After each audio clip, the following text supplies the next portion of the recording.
Hello, in front of me I've got Mini Cooper Countryman. In this video we'll check how safe this car is.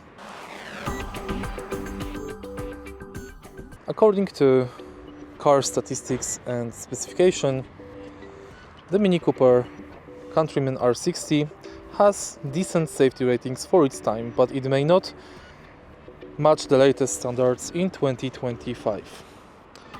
In crash test ratings, Euro NCAP from 2010, it gained 5 stars.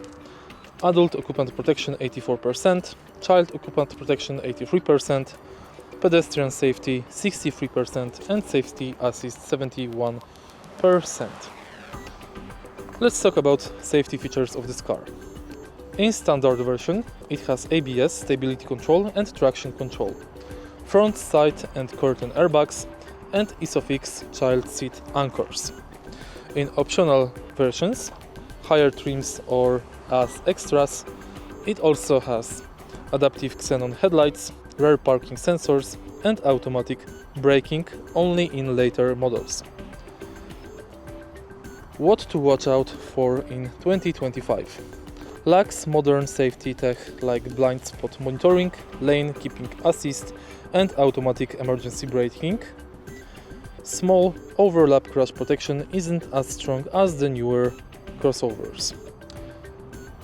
This car is still safe for its time, but lacks modern active safety features. If you prioritize safety, look for a 2014 Plus model with extra options like xenon headlights and parking sensors. If you need advanced driver aids, consider a fewer F60 Countryman 2070 Plus year instead. If you find this video helpful, please leave like, comment and subscribe.